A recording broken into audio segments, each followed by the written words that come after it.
All right. Hello, everybody. Welcome to Empowered Running. Got a special guest with me this evening from the big city of Durango, Colorado, all the way across the mountain pass from me, Tim Funk. Tim, why don't we start by you telling the audience a little bit about yourself? Yeah. Hey, Shaq. Thanks so much for having me on. I think this will be really fun. So, yeah, I'm Tim Funk. I'm the current president of the Durango Running Club. I've been in Southwest Colorado. I moved here in 2013. Moved to Durango for a job. Then I worked as an environmental consultant for several years, and then I worked for the Southern Ute Indian Tribe, and now I work as a transportation planner. Yeah, and let's see, I've been on the board of the running club for the last, I think, 5 years, and then was elected the president of the board just in June of this year by the other board members. Awesome. So, what inspired you to start running? Well, geez, Shaq, that could probably take, a lot of the podcast actually with that question, but I'll try to tell the condensed version. Let's see, when I turned 4 so I'm 48 years old now. I did a decent amount, not competitively, but I did a decent amount of running in my college days. My brother, my friends, and I uh, would go for runs several times a week. I kind of got into trail running. Um, at the time, I actually did it more. My primary passion back then was backpacking, and would try to run during the week and trail run when I couldn't go backpack, just to try to stay fit enough to go on the backpacking adventures that I wanted to go on. But then I had a kid, I got a job, um, and running really was no longer part of my life for probably about, probably close to, let's see, when my daughter went away to college. So when she was 18, so roughly that entire time I kind of had a break.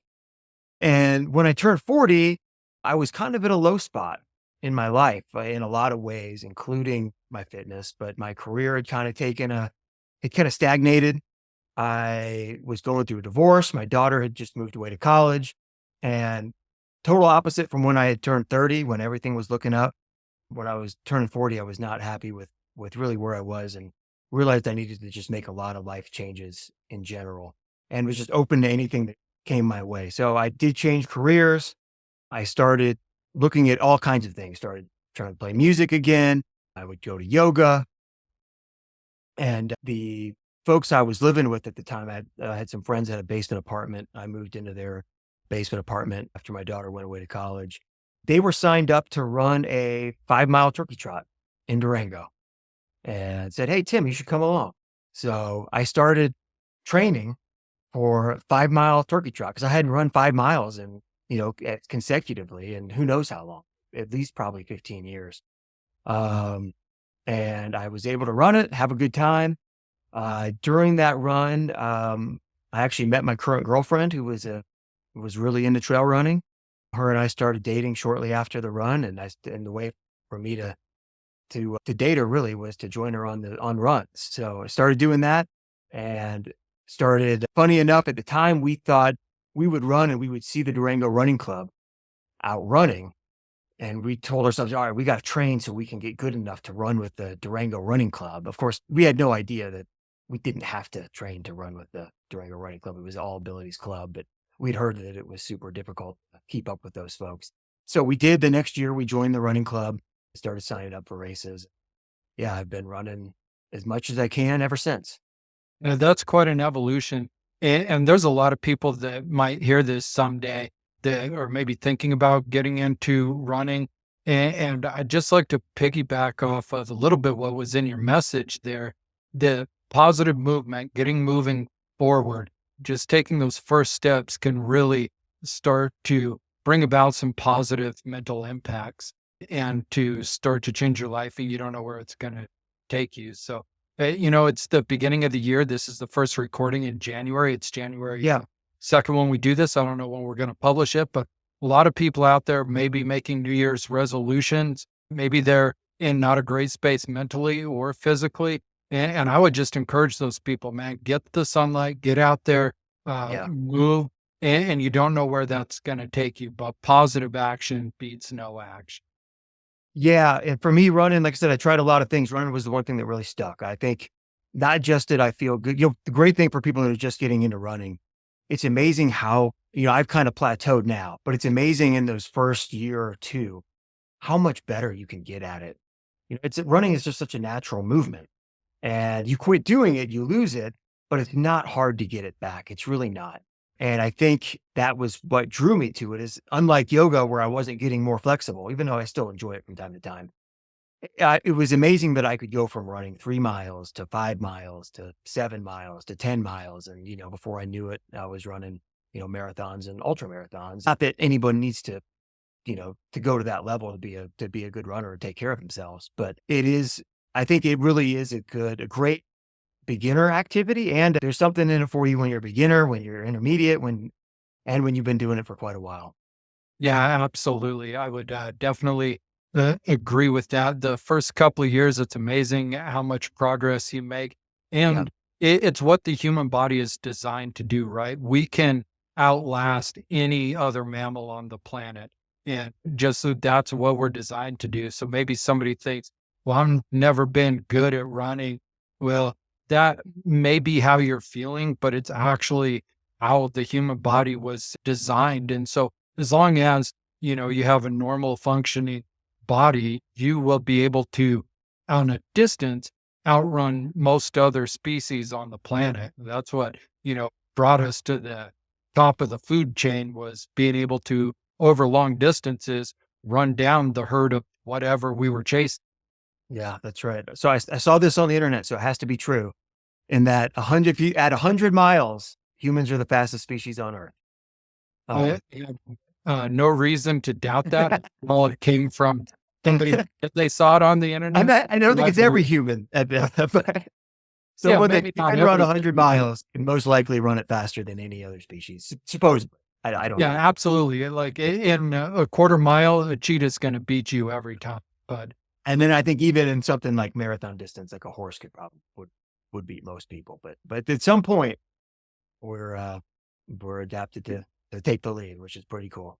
yeah, day after day. And now we have people pushing what are even the bounds of what it means to be human, right? Doing 250-mile races over several days, which is an elite level way above anything I even want to aspire to. But Yep. we have people definitely doing that.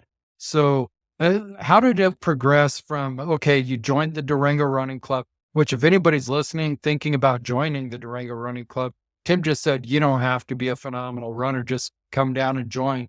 But how did it progress from there to getting on the board to now being the president and doing a lot of planning for that? So let's see the first year I really, the year we trained to join the running club, but then the year we did join the running club, my girlfriend Leanne had an idea that we were going to run the Imogene Pass run in September, right? Beautiful. 17 miles. Yeah, you're ready to Telluride. Beautiful run. So for folks that don't know, that race sells out, I think usually within 30 minutes, maybe faster now. I don't know. But she signed up for that race. I don't remember the exact date that it goes on sale, but sometime in the spring, I think, is when it goes on sale. And as soon as she had signed up for that, we're like, okay, it's on. This is 17 miles. It's in the mountains. We're going to have to train for it. That was the first time I actually looked at, trying to run as consistently as I could, which at that point in time was probably 4 or 5 days a week. We would try to get into the mountains, La Plata Canyon in between us is a great place to run, to get vertical mild, to do some climbing. It's also a great place to run on steep mining roads, which is what most of that course, the Imogene Pass run is. So we signed up for that run. We did it. I was actually injured I kind of went, I think as everybody that gets into running, you do too much too fast. And of course, by the time we actually got to the Imogene Pass run, I had a calf strain and had to pretty much just hike the whole uphill and then run down. But it just kind of showed, I think, that it's the fact that we were able to do that and have no problems with cutoffs. Um, it shows that it was actually a much more obtainable event than in my mind I initially thought, right? 17 miles with, I think it's at least 5,000 feet of climbing or close to that. So when we signed up, I was like, wow, I've never done anything like this, especially in one day. I had done backpacking trips, but not really up at that elevation, usually staying in places that are, along the valleys, a little nicer for camping. And then from there, yeah, I was just hooked. So the next year we started training for our first marathon. We did a marathon in Monument Valley, which is a Navajo race. Absolutely. This is the Veterans Marathon. I think the Navajo Nation still puts on in Monument Valley every year, which is a phenomenal race. For those that haven't been to Monument Valley, it's mostly a driving park. You drive in and get to see the sights. The day of the race, they close it to vehicles. So it's just open to the runners. And then there's also trail segments that are normally not open to the general public that the Navajo Nation lets folks run on. So it's a really amazing way to get to see the park. And that was in, let's see, I think it was 2018 that we ran Imogene Pass. 2019 is then when we did the Monument Valley Run. And actually before the race, there were several Navajo code talkers were still alive at that point. I don't know if there's any that are still alive, maybe one. There might be a couple, but there's not. They had at least, I think, 3 of them there at the start line, which was inspiring. So, yeah. So, like I said, from there, I was hooked. And then the next year, obviously, was 2020, the COVID year. There was really nothing to do except run. So that was a big part of, I think, that's when we really started ramping up our miles.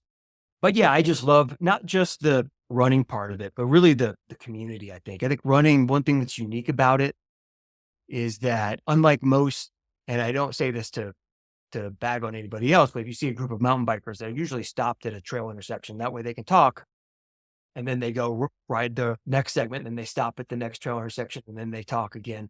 And as runners, we can just, we jog together at a conversational pace. And when you get your group of running friends, either from, for me, it's mostly other members of the Durango Running Club on our official runs and then also unofficial runs. But just having people to talk to, you really get to know the people so well. And then also it doesn't, running can be a slog sometimes. A lot of times it's really great to be out there by yourself and kind of have a moving meditation and work things through that you need to work through in your own mind. But doing that, I now run 7 days a week typically. I don't like myself that much to want to talk to myself for 7 days, 7 days in a row for at least an hour at a time. Whereas if I have a running partner, it really makes it a lot easier. And then the community is so supportive. So, I signed up for these races. I think I have finished on the podium one time, but everybody's so supportive, right? You're really just competing against yourself. Yeah, absolutely. It is definitely the running community is very supportive. In fact, I've got some friends that are just like online runners that I've never met in real life that are more supportive than some of the people I actually know in real life. So, Yeah.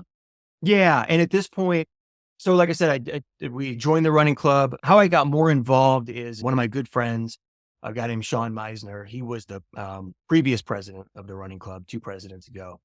And he just did such a great job of building community within the running club, always organizing fun things to do. He started a lot of the kind of more fun things that the running club did, to where it's not just workouts. It was getting together to have a good time. And during COVID, his wife got a job in Grand Junction, and they moved to Fruita. And I realized and I had never really considered trying to, be a leader in the club. I was just happy to be part of it. But, I realized how much he was doing, and that if somebody else didn't do it, it wasn't going to happen. So I started leading the Wednesday night trail runs basically right after he left. And because I was doing that, I was then invited on the board. And my role has basically been the same since then. Like I said, I'm now technically the president, but I really don't do anything different than I did when I was just the trail run coordinator, which was my previous position on the board. cool. And there is a statistic. I'm not going to remember the exact percentage, but Runner's World magazine put out an article called Running While Female, and they stated that 40% of female runners have experienced harassment or worse while running.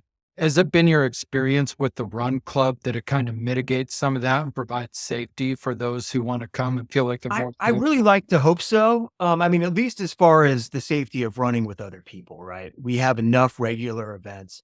And unfortunately, I think it was maybe just a year ago, there was a young woman in Durango sexually assaulted by herself. She was by herself on a trail, and was sexually assaulted. And I don't think they've caught the guy. So I certainly understand that there's an issue out there. There's a safety issue, mostly for our female members of the club. And it's a horrible situation, and I do think that, you know, there is safety in numbers, right? I don't think it's a coincidence. Again, I don't know much about the case other than I believe she was alone, and it's not that I'm telling women not to run alone. I think for the most part, Durango and the places we are safe to run alone. 99.999% of the time. But I think once you join a group or just get some people, get a partner, I think it does several things, right? So first, and really for everybody, there's safety in numbers. When you're running in town, that's more important, I think, for women. But when you're in the trails and in the mountains, all of the folks, I think there's been 3 runners that have gone missing and passed away in our mountains in the last few years. And all of them were by themselves also. All of them were men, but also by themselves. So it's safer, that way if something goes wrong, there's somebody else there to have your back. And then, not it's safer. It also gives you like an accountability partner, right? If you tell somebody, hey, let's meet tomorrow and run at noon, you don't want to flake on that. You may not feel like if it was just yourself, and noon comes around and maybe, the day hasn't gone exactly as you planned. It's really easy to just bail on yourself. It's a lot harder to bail on someone that you've told you're going to meet at that specific time to run. So it gives you accountability partners. And then lastly, like I said, it's just a lot more fun. You get to encourage each other, you get to know each other. When you're talking, the miles and the time just, they just melt away. And before you know it, you've got a great workout in. And I know for myself, I tend to actually run faster with other people too. I think it's just, you're just having fun. You don't feel the pain. And I actually typically go faster with a group than I would on my own. Yeah, absolutely. And so there's some important things that I want to cue in on there. If there's a lady who's fearful of, maybe starting to run this year, worried about safety, joining a running club is a great way to get that safety and numbers. I'm not an attacker, but I imagine if I was, I wouldn't want to attack a group of 20 people just because I don't know how many. And probably not even a group of 2 people, right? Because one of Right. them's probably gonna get away and get help. Probably And cops. there's you know?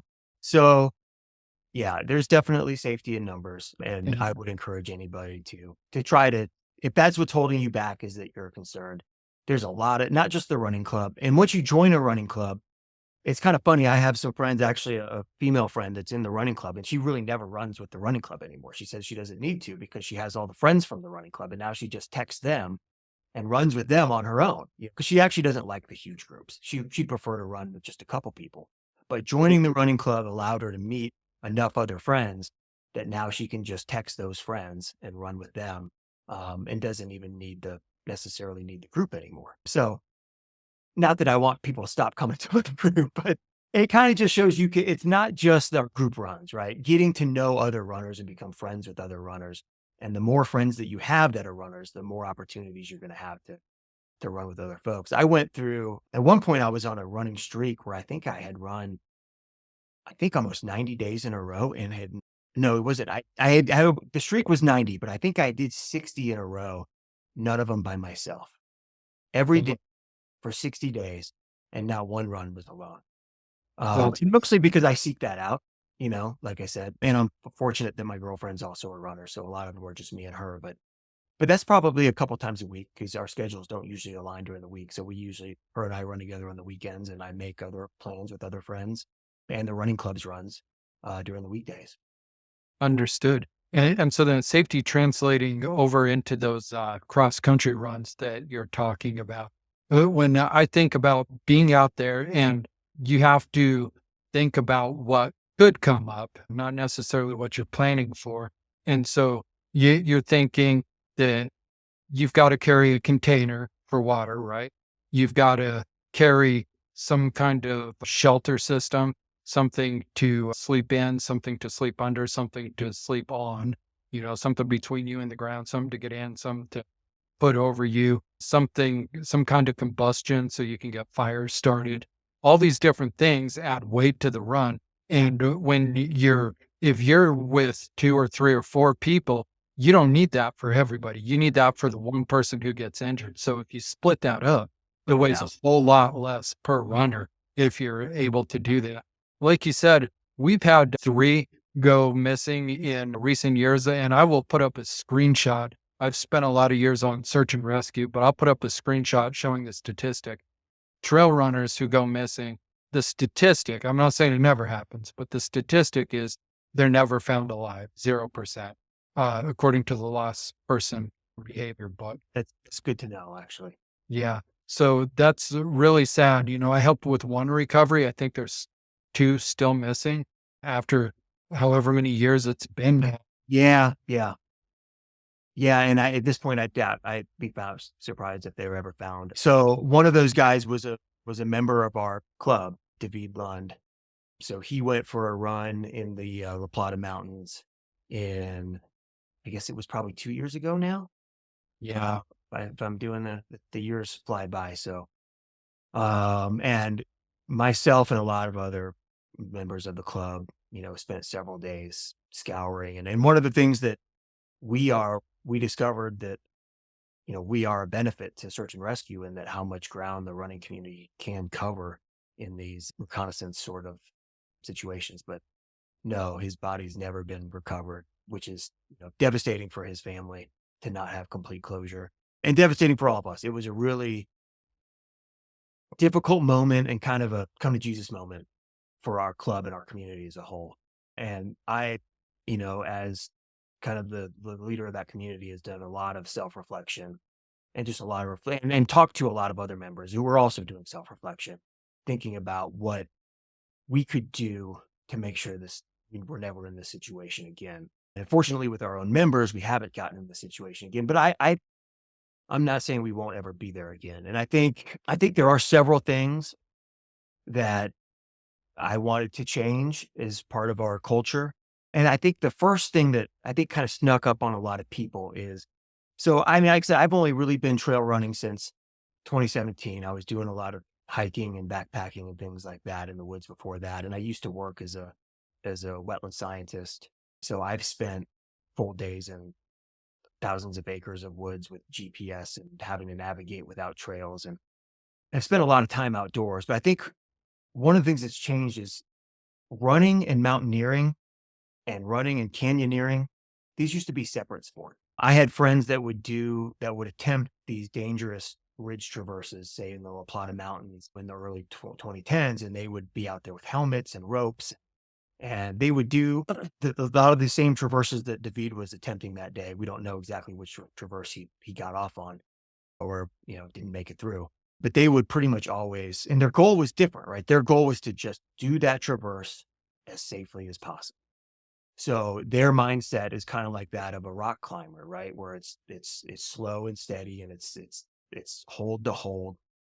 The running mindset, especially, and not necessarily in racing, but it's really hard to get out of that mindset of wanting. Typically, when we're running, we're trying to get through our environment as fast as we can, right? Whether you're racing, whether you're training for a race, your goal is to get through it, to challenge yourself to get through it as fast as you can. And there's just some environments, there's some dangerous mountain ridges, there's some really steep places where we should not be trying to get through those places as fast as we can. We should be getting through those places as safely as we can. And then once we reach safer terrain, then we switch back to our running mindset, and then we can keep going. So I'm not saying people can't do both, and they can't include these more technical traverses in their outdoor adventures. But I think it really requires a mindset switch and an awareness of your surroundings that I think a lot of people took for granted. I think you spend enough time in the mountains and nothing goes wrong, and you start to feel more comfortable than you should be.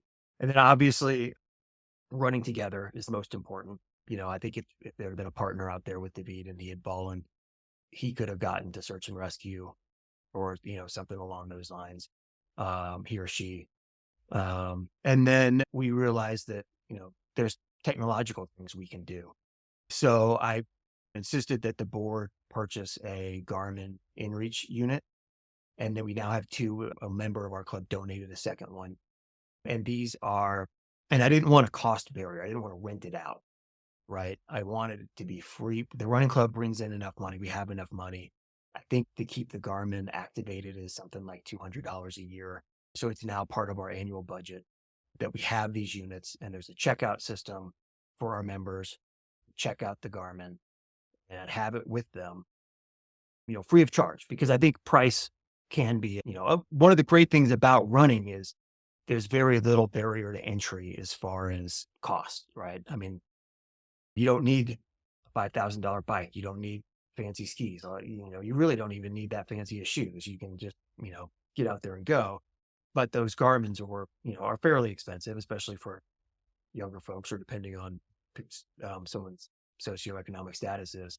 So we have those. And I don't know for sure that would have made a difference that day, right? I mean, if it was an instant thing where he fell, he probably doesn't have time to hit the button on the Garmin. But just having that available, I think gives some people peace of mind. It's just something else we can do to try to community safer. Another thing we've done is we have a great partnership with La Plata Search and Rescue. So the Kennebec Mountain Run that the running club puts on every year, it's directed by another former president of the running club, Brendan Trimboli. That benefit, all of the proceeds from that go to search and rescue. I think this year we were able to send them $35,000 or $4,000. And I invited the search and rescue to come. We kick off our trail running season the first Wednesday in April every year. And we didn't do it this year, but the year before, and I want to do it again this year. I think it's kind of an every other year because we get enough turnover in the club. I don't really we need to do it every year, but I certainly want to do it every other year. Invited the Plata Search and Rescue to come out and give us a safety talk about what we should be doing and not doing. And that way they got to hear it from the people that know. And it was not, and they did a great job with the presentation. It was not hey, we're going to scare you off. We don't want you to, unfortunately, some of the messaging, I think sometimes when runners go missing is, well, they should have never been out there. What are they doing out there? And a lot of that is for people that just don't understand what runners are capable of or not capable of. But they didn't do that at all. It was, all right, if you're going to do these things, this is how you do them safely. And that's what the message our community wanted to hear. And like I said, fortunately, since then, we haven't had an incident regarding, at least a running incident. And I think for the most part, trail running is a safe sport. I have another member of our club who was a good friend of mine actually died in a backcountry skiing accident, the very next year. And I think compared to backcountry skiing, and again, I'm not telling people not to do it, but I think that trail running is the most, I would guess, statistically safer than a lot of the other outdoor sports out there. I think so too. Yeah. When I was on search and rescue, we didn't go after as many trail runners as we do hikers, backpackers, hunters.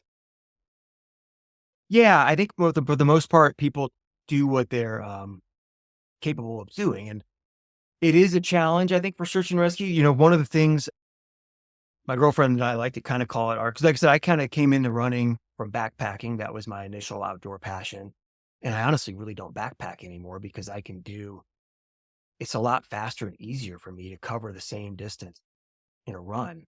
I don't have weeks that I can take off work, but so what I would do is a weekend backpack or 2 or 3 days on a backpack, I can now do in one day as a run. So it's kind of we kind of call it our superpower in that we can cover so much ground in one day, but it also can get us really, really far away from civilization, Right. really, really far away without a lot of gear. And I think, like you said, and I'll admit I'm guilty of not usually carrying matches or shelter, but I don't do adventures like that alone.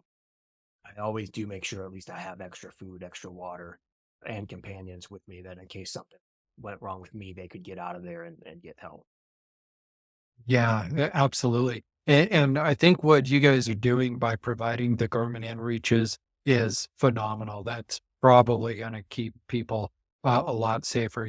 Unfortunately, the club member you were talking about didn't have one, and you said you didn't know if it would have helped or not. Well, he might not have had time to hit the SOS button. We don't know had it been on, at least they would have been able to recover the body. And Yeah. so it would have, been beneficial in that regards and help bring some closure. But you all doing that for people is amazing. Bringing search and rescue in to talk to people is amazing. And I didn't know search and rescue benefited from the race you guys do in the fall in La Plata Canyon. So that's pretty cool. Yeah, that race, so it's the Kennebec Mountain Run. Yeah. I'm gonna give a shout out to Brendan, who's our race director, but that I think this year it's August 2nd, and it's a great race. It's like 15 miles. If anyone is planning on doing the Imogene Pass run that we were talking about earlier, Kennebec is kind of a great test run for that, or a training run. It's almost a month early, maybe a month and a half earlier. I mean, it's very similar, maybe not quite as hard, but it's also not nearly as crazy. I mean, Imogene is like, what? I don't know how many people are on that course, over 600, where I think Kennebec is 150 runners. So And do they cap that? yeah, it's capped through our Forest Service permit. And I think part of it is just the logistics, right? It starts and ends at La Plata City. There's not a ton of parking, but it also makes, and it, so it does sell out every year because it's a high number, but it also just doesn't feel crazy. You're not going to feel like you're stuck behind a bunch of people for the first couple miles because you can't get through, even on a wide Jeep road, which is certainly the case when I ran Imogene. Yeah. The girl who won it this year, her name was Abigail Locke. I'm going to try and have her on the podcast. Oh, She wrote great. an article for We Views about training for heat. So I'd like to get her on before June for sure. Yeah.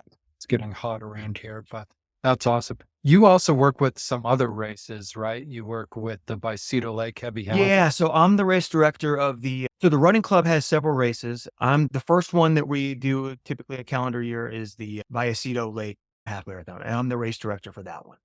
The race was started by my buddy Josh Daly. Josh is the owner of Rocky Mountain Timing. He and his wife are teachers in Memphis. So they also direct the Memphis Half Marathon that both you and I have run. But Josh started the Vallecito race, and then he just had too much going on and reached out to the running club. So he did it for the first 2 years. Reached out to the running club to see if we were, when he wasn't interested in doing it anymore, if we would keep it going. And I jumped at the opportunity because I ran the race the first year it happened. I thought it was a great race. So we've done it 2 years. This will be the third year we've done it. So I guess the fifth year of the race. This year it will be May 17th. Registration just opened January 1st. So yesterday for you and I, probably later for your listeners. And it is capped. It will be capped at either 200 or 250 runners. So it will also likely sell out. It won't sell out as quickly as some other ones, but I would guess by March it will probably be sold out. And I did that race last year, finished middle of the pack, but it is a beautiful trip around Vallecito Lake. And last year, the weather was just, it was so nice and cool. Like nobody got overheated. It was a little overcast, but it was just a gorgeous day, I thought. And that's a place I wouldn't normally make the drive to run. So appreciate you putting that on. And what does that benefit? So it benefits the Vallecito Community Center has a scholarship fund that they try to give to a local high school senior every year, and the race benefits that scholarship fund. And because of that, I've been very mindful about keeping the Vallecito community involved in the race. So a lot of the locals usually work two of the aid stations. The Rocky Mountain General Store there in Vallecito, they provide the food. So that's actually why we usually set up. There's a reason why the start and finish is right on the federal land that's borders their property because that's the easiest place to bring their food. And the last couple of years they've done smoked brisket. That's just been fantastic. They also do vegetarian options. And then the Weminuche Grill that's just down the street from there. They're the title sponsor of the race.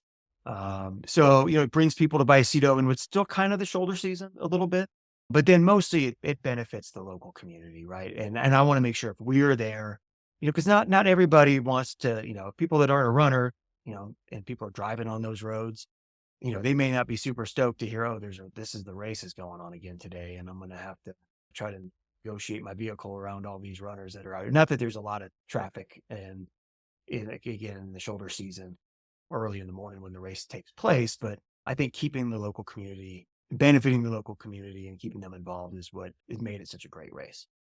And then all of our races also benefit the running club itself.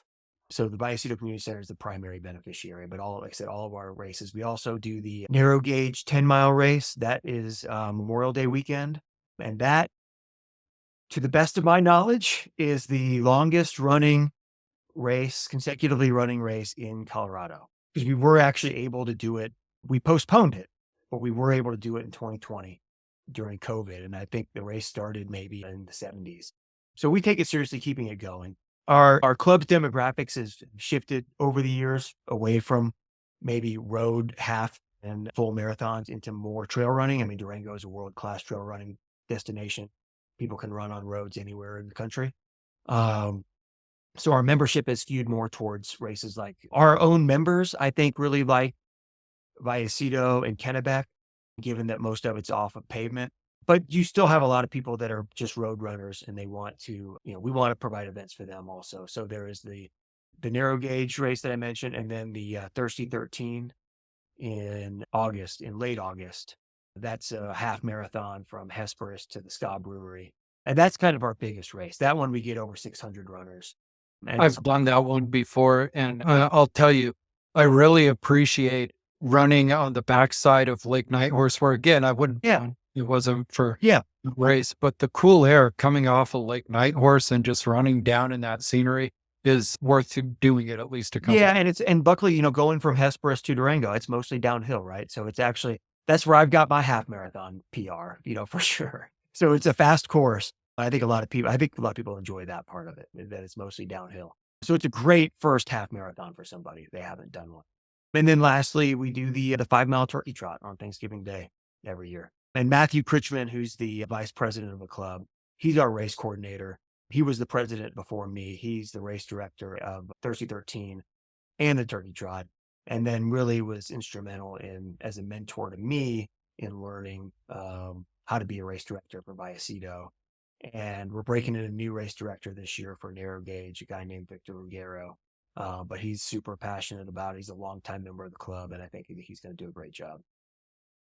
Wow, it sounds like the Durango Running Club is providing a lot of benefit to the community because all of these races have benefits, whether it's libraries or community centers or search and rescue, and you're doing a lot to keep people safe, both in numbers and providing the in reaches. It's a fantastic job that you guys are doing over there. I really, really appreciate what you're doing for the running community. What Yeah, advice exactly. would you have for somebody? I mean, listening to you, you work full time. I know we interact together at work. You're organizing races, you're participating in the running club. What advice do you have to somebody who is thinking about getting out there, but they're like, man, I just don't have the time? Oh, I mean, I'll admit that most of this stuff I started after my daughter went away to college, right? I had more time. However, I think we all have a little more time than we think we do. And so, for example, for the most part now, I wake up and I usually go for a run. Not that people need to do this, but my girlfriend actually wakes up at 5 a.m. to get to work at 5:45 a.m. every day, every weekday. So it usually wakes me up when she gets up. So I might as well. And luckily, there's a decent group of folks in Durango that, like me, want to get a run in before work. So most weekdays, I get out and go for a run, 5:45 or 6. I usually leave home about 5:45 and get my run in, get a shower, and then still have plenty of time to get to work by 8. So as far as getting a run in, I think there's time in the day, right, to get in 45 minutes to an hour. As far as doing all of the other things I do with the club, I think if you find something you're passionate about, you're going to find time for it. And the running club has been so beneficial to me personally. I mean, I have so many great friends through the running club. I really am passionate about, running has been so good for me that I'm really passionate about making sure we are accessible, folks of all abilities. I encourage our members that are injured to still come and just hike and walk and just still be part of the community. I think that can really be a challenge for a runner. I mean, for the first year ever, I didn't get injured this year, but I think I'm due to get injured next year. Right? So I'm not too cocky, but I mean, I have changed my philosophies quite a bit on what I do and what I don't do. But yeah, keeping people that are runners that maybe get hurt, keeping them engaged with the community because the community is so important to people. And then just making the community accessible, trying to remove barriers to entry. Our running club, I think, costs $25 a year per person. I think it's $40 for a household. So that could be, you know, your domestic partner, your kids, your roommates, we're really not too strict. If everybody's in the same address, you can sign up for a household membership for $40 and get however many. I think we've had like college households of like college kids all signing up for the And one, you said that which was is great. $40 a year? For a year, right? So this is not, it's very, very cheap. I I would tell people, challenge anybody to find a gym for $40 a year.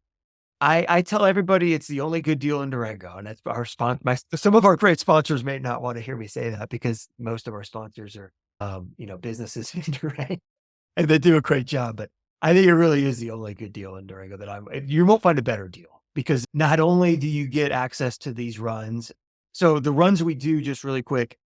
So right now it's the winter season. So every Tuesday at noon on people's lunch break, we're going to have a professionally coached either hill or speed session Tuesdays at noon. This year, our coaches are Kyle Curtin and Robin Lesh, who are two local professional runners. And we pay them, and then it's free to our members, right? Our members pay, but we pay the coaches to come and organize workouts for them. And then every Wednesday night is kind of our fun night run. In the winter, we call it our pub run. We meet at either brewery or a restaurant that has a bar. We meet there, we run 4 or 5 miles very casually, come back, have a drink and socialize. In the summer, then in April through November, we switch to trail runs. So those are typically at 6 p.m. in a different spot, all of them within 30-minute drive of Durango. And it's a great way for folks to get to know the trails. A lot of people that move to Durango don't know where the trails are. We don't do any trail more than twice that whole season. We're so fortunate where we're at with so much public access and wonderful trails that we can, like I said, not do any one location more than twice a year. Ska Brewery donates beer. So when we're done with our run at the trailhead, we usually have people can have a beer.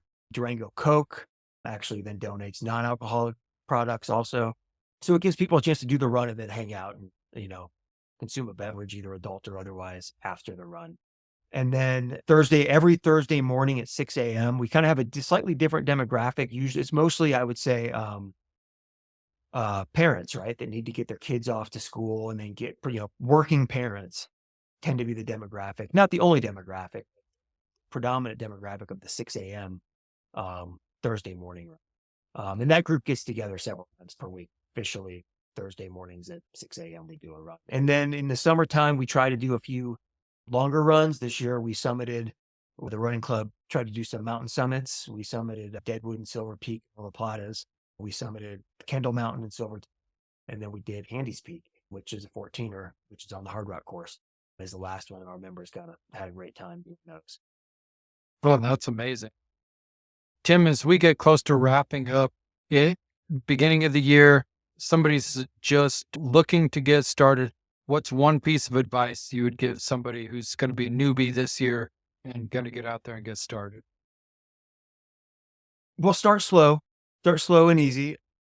Trying to think back when, I allow yourself adequate rest. And I think the one thing I've learned, I think what a lot of times derails folks once they get started, like I said, it's really fun. You start getting faster, be able to go longer, and you start seeing improvements typically pretty quickly over the first year of running, unless you get injured. So my experience with injury myself, and this is probably not true for everybody, has been I usually get injured when my body's in a state of inflammation for whatever reason, and then I do something else anyway. So it's not necessarily the hard thing I did.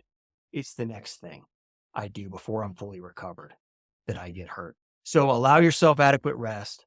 Recognize that running really fast or trying to do a hill workout or having a long day out there, that's putting a lot more stress on your body than just say 4 miles pretty slow. I'm at the point now where I pretty much can do 6 miles every day, nice and easy with no problem. Right. But if I go a lot faster, if I try to do a speed workout one day, then the next day I need to go easier, either do less miles, go slower, or not run at all. Same with races. Races are obviously, some of my worst injuries have not been during the race, but have been after the race when my body, I think, feels back to normal, but it's not.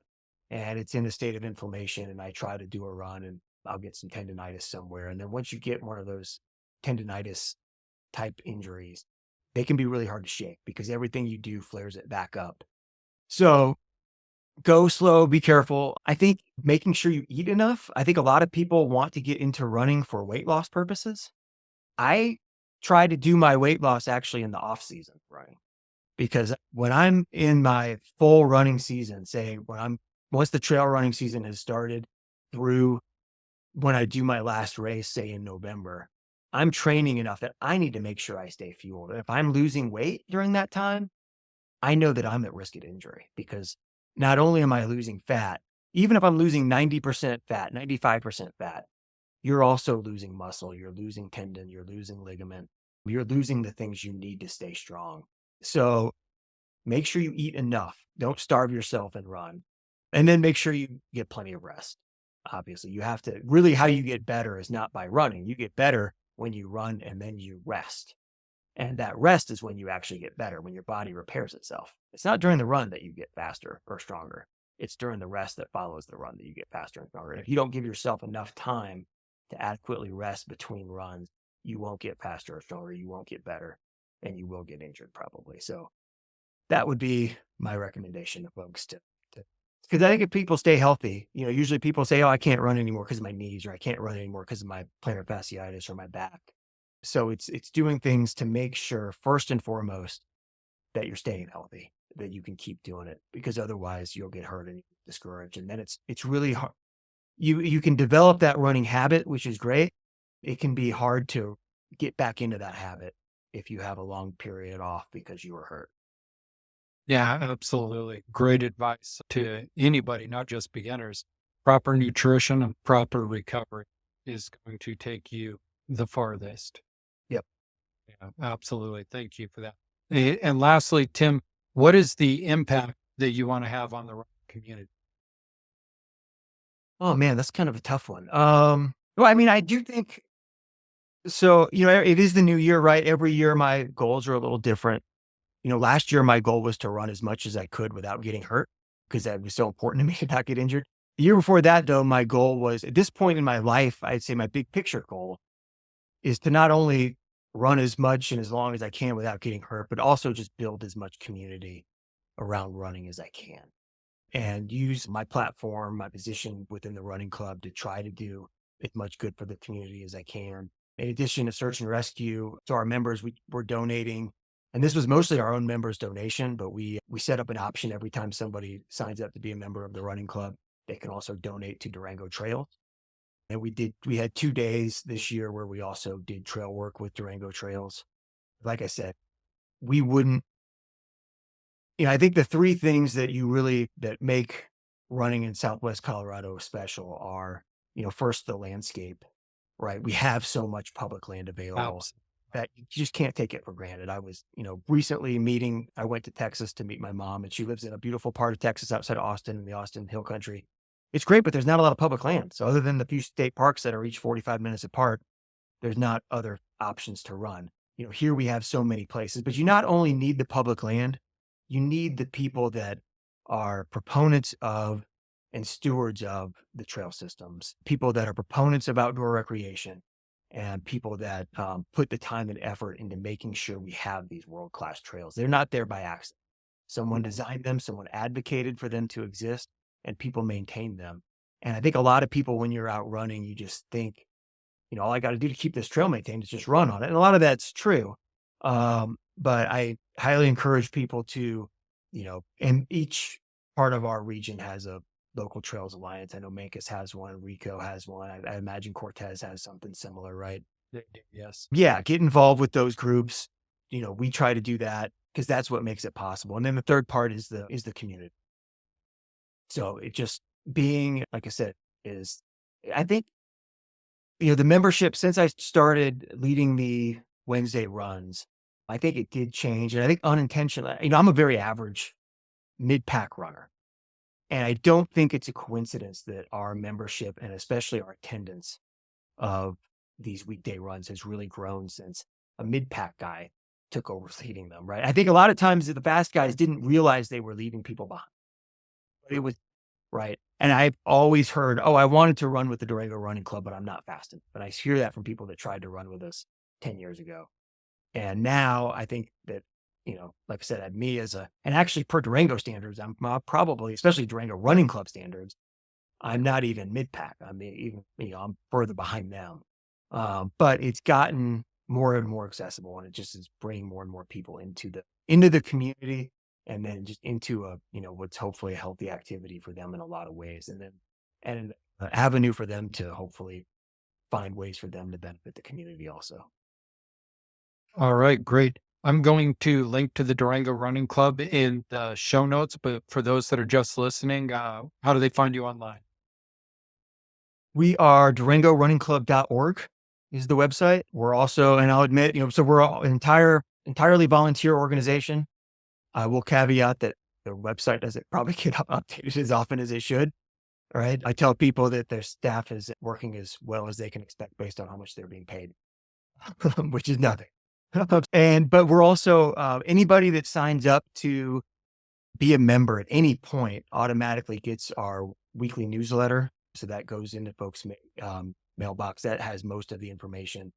We're also we've been on Facebook for quite a while. Durango Running Club's on Facebook. And in an effort to try to bring more millennials and Gen Z folks into the club, we're now on Instagram too, as of a couple years ago, which was new for me, but it's fun. It's good to have lots of ways to interact with people. But I'd say, yeah, those are the ways that people can find us.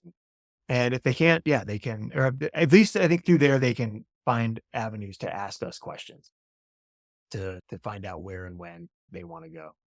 Great. Thanks, guys. There you have it. If you're considering getting involved in the running community this year as part of your New Year's goals, get out and do it. If you're in Southwest Colorado, hit up the Durango Run Club, join some of these races, help support some of the great work that Durango Running Club is doing. And Tim, thank you very much for being with me this evening. Yeah. Hey, Shaq, it was really fun. Thanks for inviting me. Thanks, man.